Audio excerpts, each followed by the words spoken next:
I stared at my computer screen, my fingers hovering over the keyboard as I tried to focus on the quarterly report. The numbers were swimming before my eyes.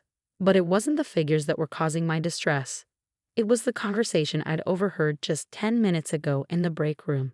Of course Sarah's getting the VP position, my sister Victoria had said, her voice carrying that familiar tone of smug superiority. Dad's already decided. Emma might be good with numbers, but she doesn't have what it takes to lead. Besides, she's just going to get married and leave eventually, so why waste the position on her? The other person, probably Jennifer from HR, had murmured something in response. But I'd already heard enough. After 7 years of dedicated work, countless late nights, and successful project after successful project, I was being passed over, not because I lacked skills or experience, but because I was the wrong daughter. I'm Emma Chen, 28 years old, and until today, I was the senior financial analyst at Chen Global Investments, my family's investment firm. A position I'd earned through merit, or so I thought. Now, I wasn't so sure anymore.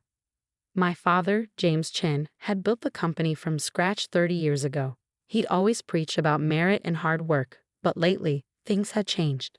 Ever since Victoria married the son of one of our biggest clients last year, she'd been fast-tracked through the company despite having half my experience and a quarter of my qualifications.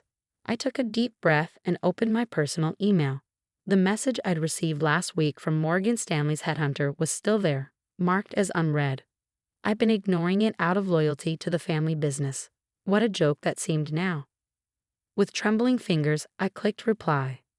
I would be interested in discussing the position. When would be a good time to meet? The response came within minutes. How about tomorrow, 9 a.m.? I confirmed the meeting and then sat back in my chair, my heart pounding. Was I really doing this? Was I really considering leaving the family business? A knock on my office door made me jump.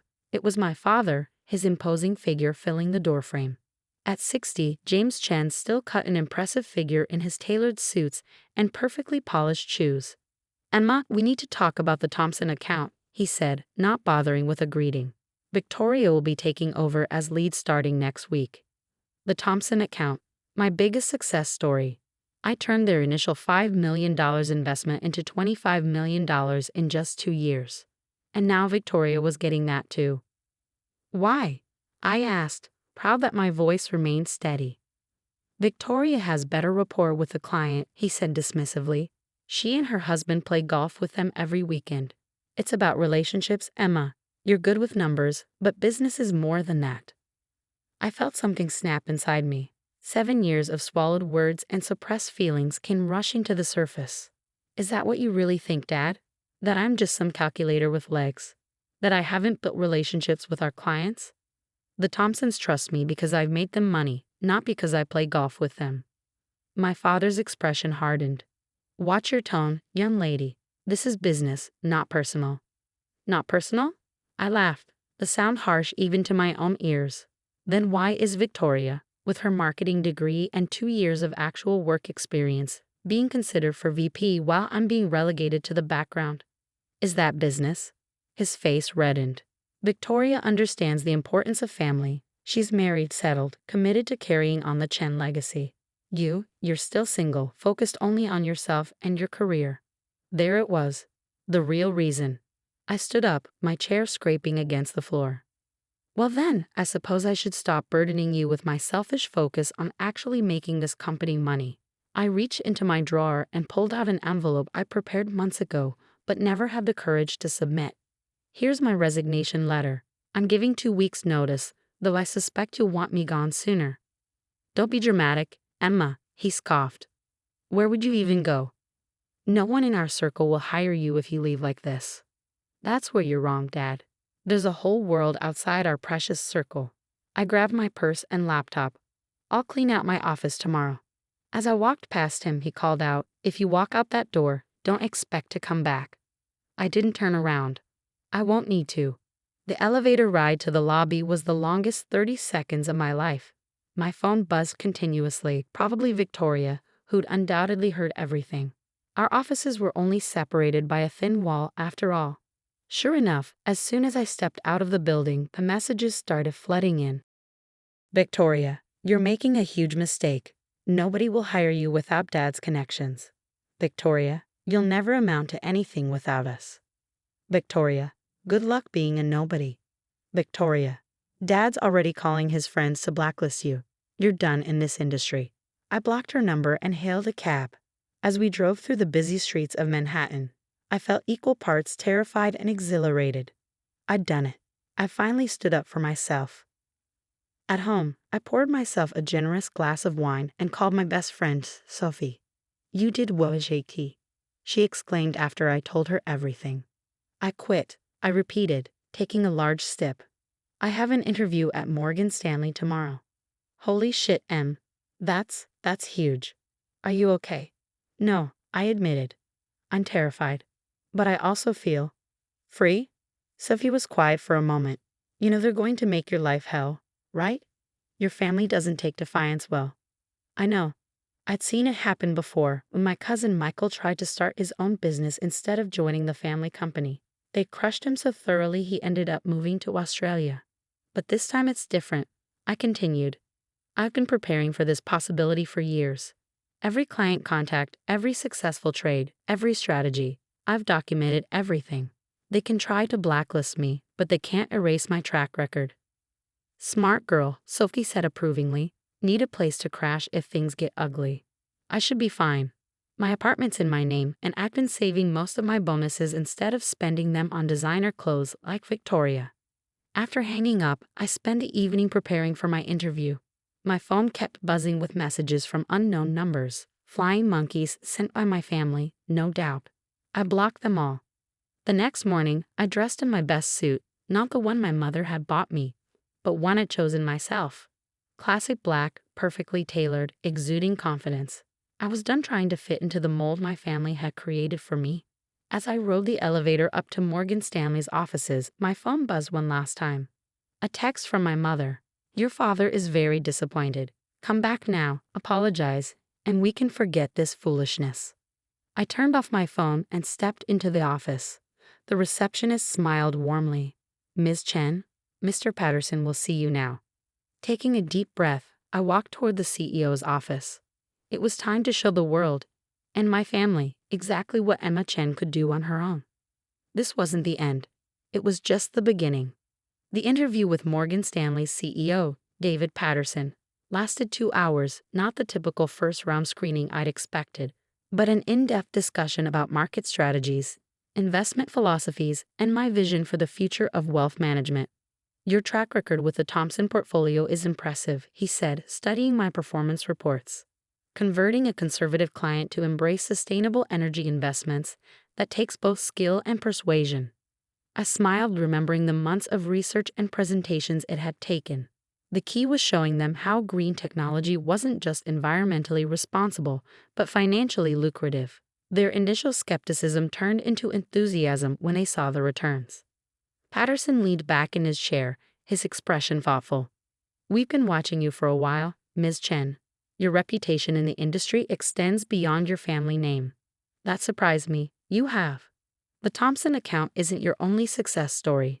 The Martinez portfolio, the Green Energy Fund, the Asian market expansion, all impressive achievements. Tell me, why didn't you leave sooner? The question caught me off guard. Loyalty, I answered honestly. And hope, I suppose. Hope that merit would eventually outweigh other considerations. He nodded understandingly. Family businesses can be complicated. But here at Morgan Stanley, we promote based on results, not relationships. By the time I left his office, I had a job offer in hand. Senior investment strategist, with a team of my own and a salary that made my eyes widen. The position started in 2 weeks, exactly when my notice period at Chen Global ended. Walking back to my apartment, I felt lighter than I had in years. My phone had dozens of missed calls and messages, but I ignored them all. Instead, I called Sophie. I got the job, I told her, unable to keep the excitement from my voice. Never doubted you for a second, she replied. But Em, you need to check your email. Your sister's been busy. My heart sank as I opened my laptop. Victoria had sent a mass email to all our major clients, announcing her new role as lead on their accounts and subtly implying that I'd been demoted due to performance issues. Classic Victoria, I muttered. always trying to control the narrative. But I'd anticipated something like this. Opening my personal drive, I pulled up the files I'd been meticulously maintaining: client communication records, performance reports, strategy documents, all properly backed up and time-stamped. I spent the next hour drafting a professional factual email to my key clients, announcing my move to Morgan Stanley and thanking them for their trust over the years. I didn't mention Victoria or the family drama. I didn't need to. The numbers spoke for themselves. The responses started coming in almost immediately. "Congratulations on the move, Emma. Looking forward to working with you in your new role." Morgan Stanley gained a star. "Let's schedule lunch next week." Bold move. Respect that. Keep me updated on your new ventures. I forwarded these to Patterson, who responded with a thumbs up emoji.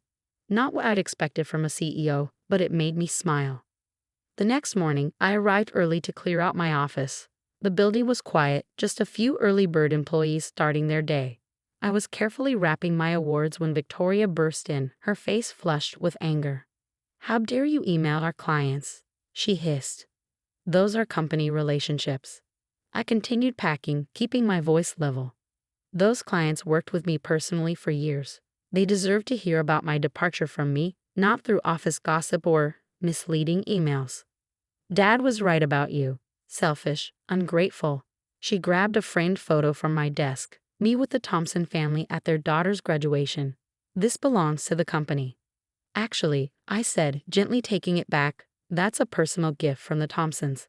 Like the watch they gave me last Christmas and the painting in my apartment. Because that's what happens when you build real relationships, not just golf course connections." Victoria's face reddened further. "You think you're so smart, don't you? Wait until Dad freezes your trust fund. Let's see how well you do without family money." I couldn't help but laugh. "You really don't know me at all, do you? I've never touched the trust fund. Every penny I have, I earned." She stared at me, genuinely surprised. Victoria had blown through her trust fund years ago and relied on regular advances from Dad. "You're bluffing," she said, but I heard the uncertainty in her voice. "Check with the trustees if you don't believe me." I sealed the last box. "Now, if you'll excuse me, I have a new office to set up." As I walked out, carrying my belongings, I heard her on the phone. "Daddy, we have a problem." She's been planning this. The next 2 weeks were a blur of preparations. My father, true to form, tried to enforce my non-compete agreement, but it had a fatal flaw. He'd never actually had me sign it. He'd assumed I would never leave, that family loyalty would bind me tighter than any legal document. The Thompson family invited me to dinner, where they announced they would be transferring their account to Morgan Stanley. "We invest in people, not companies," Mr. Thompson said, raising a toast. "And you, Emma, have never let us down." By the end of the week, 3 more major clients had indicated they would follow. My father's response was swift and brutal. He canceled my health insurance, had me removed from the family cell phone plan, and yes, froze my trust fund. "He's trying to make you desperate," Sophie observed over dinner at my apartment. "Make you come crawling back." "He doesn't realize I've been living on my salary, not family money," I said, serving us both more wine. "I bought this apartment with my bonuses. My car is paid off. I have my own insurance." "Smart girl," Sophie grinned. "But what about the bigger picture? The family connections, the social circle?" I thought about the charity galas, the country club memberships, the perfectly orchestrated social events where every interaction was calculated for business advantage. "Maybe it's time to build my own circle," I said. "One based on genuine connections, not just business opportunities." The night before my last day at Chen Global, I received an unexpected visitor. My mother, elegant as always in her designer suit, stood at my door with an uncertain expression. "Can I come in?" she asked softly. I hesitated, then stepped aside. She'd never been to my apartment before. Family gatherings were always at the mansion or high-end restaurants. "It's lovely," she said, looking around at my modern, minimalist decor. "Very. You." "Thanks." I didn't offer her a drink. "Why are you here, Mom?" She sat on my couch, smoothing her skirt nervously. "Your father, he's very hurt, Emma. This public defiance is damaging the family's reputation." "The family's reputation," I repeated. "Not my career, not my happiness. The family's reputation." "Don't be difficult," she sighed. "You know how important image is in our circle." If you come back now, apologize publicly, your father might. Might what? Graciously allow me to work under Victoria? Watch while every achievement of mine is credited to the family name rather than my abilities? I shook my head. I'm done, Mom. I'm building my own path. You'll regret this, she said, standing up. Family is everything in our world. No, I corrected her. Family should be about love, support, and respect. What we have, that's just business. After she left, I sat on my balcony, watching the city lights twinkle. Tomorrow would be my last day at Chen Global. The day after, I would walk into Morgan Stanley as my own person, not just James Chen's daughter. My phone buzzed, a text from Patterson, ready for Monday. I smiled, typing back, more than ready. Little did I know, Monday would bring surprises that would shake both my old world and my new one. My first Monday at Morgan Stanley started with an unexpected bombshell. I had barely settled into my new office when Patterson called me in for an urgent meeting. Have you seen the news? He asked, turning his tablet toward me. The headline made my blood run cold. Chen Global under SEC investigation for suspected trading violations. This can't be right, I muttered, scanning the article. The SEC was investigating irregular trading patterns in several major accounts, including the Thompson portfolio. But I'd managed that account myself. Every trade had been legitimate, every strategy documented. Emma, Patterson said gravely, I need you to be completely honest with me. Did you have any knowledge of this? No, I replied firmly, my mind racing. All my trades were above board. But I hesitated, pieces falling into place. Last month, Victoria started insisting on handling all final approvals. She said it was part of her new responsibilities. Patterson's expression softened. That's consistent with what we've heard. The investigation apparently started 3 weeks ago, right around when you gave notice. My phone started buzzing incessantly. News traveled fast in financial circles. What do you need from me? I asked. The SEC will want to talk to you. As the former account manager, you're a key witness. He paused. This could get ugly, Emma. Family loyalties will be tested. I thought about Victoria's smug smile, my father's dismissiveness, the years of being sidelined despite my achievements.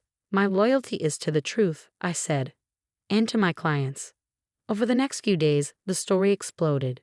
Chen Global's stock plummeted. Victoria disappeared on a sudden vacation. My father issued a statement claiming no knowledge of any improprieties. The SEC investigators interviewed me for 6 hours straight. I provided every document, every email, every record I had meticulously kept. When they showed me the modified trading records, my heart sank. Someone had altered my original documentation, using my credentials to approve highly questionable trades. These timestamps, I pointed out, they're from after hours when I was never in the office. I can prove my location for each of these times. Thank God for my habit of paying for everything with my personal credit card, creating an ironclad timeline of my whereabouts. The next morning, Sophie forwarded me a post from Victoria's private Instagram, a photo of her on a beach, captioned, Sometimes you have to sacrifice one person to save the family. Sorry, not sorry, sis. I took a screenshot before she deleted it 10 minutes later. The SEC investigators found it very interesting. Then came the call I both expected and dreaded. My father, for the first time in weeks. Emma, his voice was strained, lacking its usual authority. We need to talk. Unless this is a confession about who actually made those trades, I have nothing to say. You don't understand, he pleaded. Victoria made some mistakes, yes, but she was trying to save the company. After you left, several clients were threatening to withdraw their funds. She panicked. So she committed fraud? I couldn't believe what I was hearing, and tried to pin it on me. If you come back now, make a statement supporting the company, we can fix this. You're still family. I laughed bitterly. Family? You haven't treated me like family in years. Now you're only calling because you need me to help cover up Victoria's crimes. They weren't crimes, he snapped. Just aggressive trading strategies. Tell that to the SEC, I replied, ending the call. The next day, the real bomb dropped. The SEC announced formal charges against Victoria Chen and 3 other executives at Chen Global. My father wasn't named, but the investigation was ongoing. The Thompson family called me immediately. We knew you couldn't have been involved, Mrs. Thompson said warmly. You've always been honest with us, even when the news wasn't good. Other former clients reached out with similar messages of support. My inbox filled with emails from industry colleagues, former classmates, even competitors, expressing support and often job offers.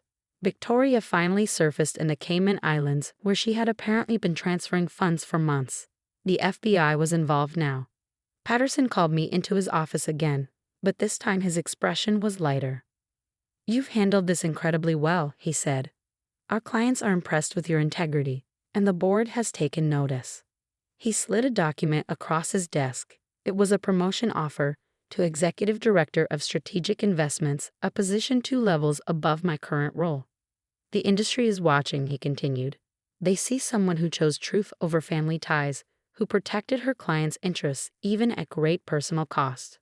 That's the kind of leader we need. I thought about the scared young woman I'd been just weeks ago, wondering if I could survive without my family's support.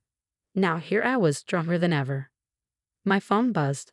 A message from my mother. Your father is stepping down as CEO. The board is meeting tomorrow. Please, Emma, the family needs you. I showed Patterson the message. He raised an eyebrow. What are you thinking? I'm thinking, I said slowly, that I don't need to run a family business to make a difference in this industry. I can build something new, something better. That's exactly what I was hoping you'd say. He smiled. How would you feel about heading our new ethical investment division? As I left his office that evening, I felt a strange sense of peace. My family's empire might be crumbling, but I was rising from its ashes, stronger and wiser. Victoria might have thought she was sacrificing me to save the family. Instead, she freed me to become something more than just James Chen's daughter. I was Emma Chen, and I was just getting started.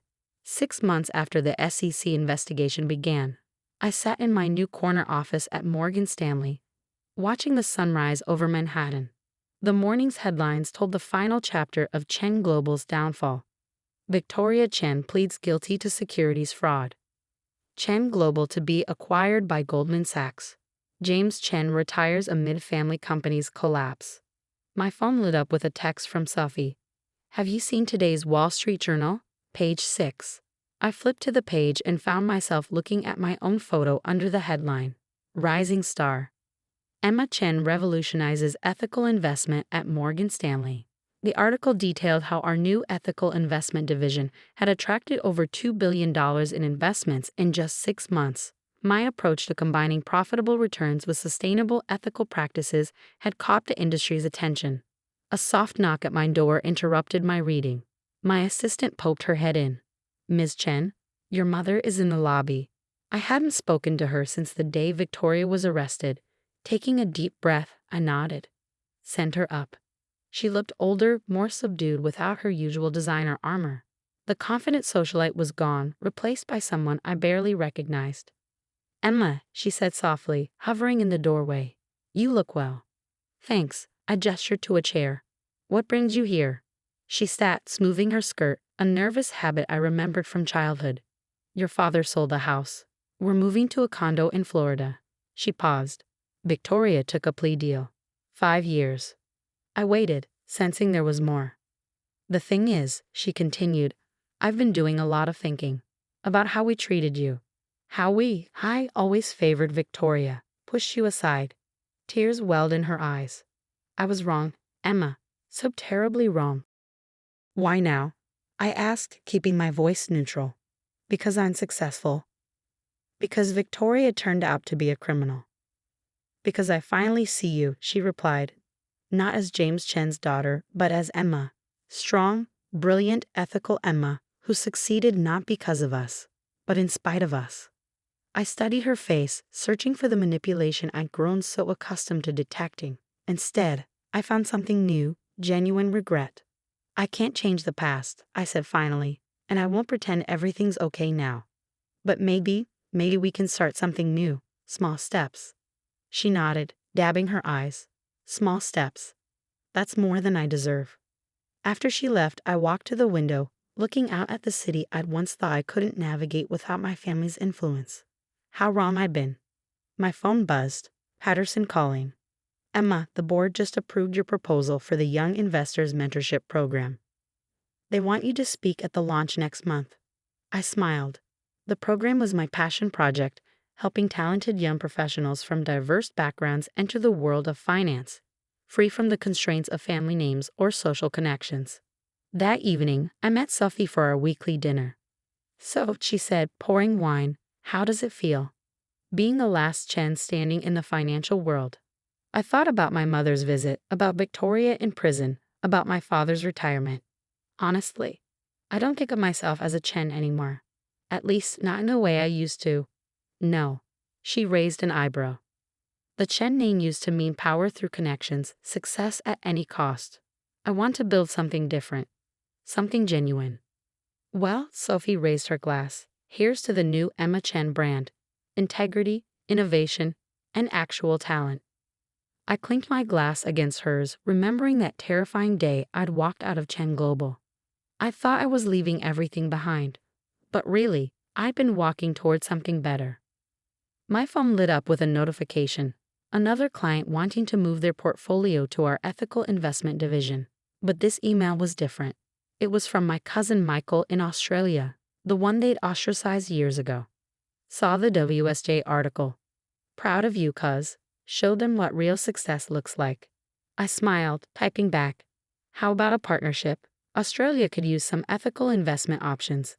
Looking out at the city lights coming alive as dusk fell, I felt that familiar surge of excitement that came with new possibilities. My family had always said I'd never amount to anything without them. They were right about one thing. I didn't amount to anything. I amounted to everything.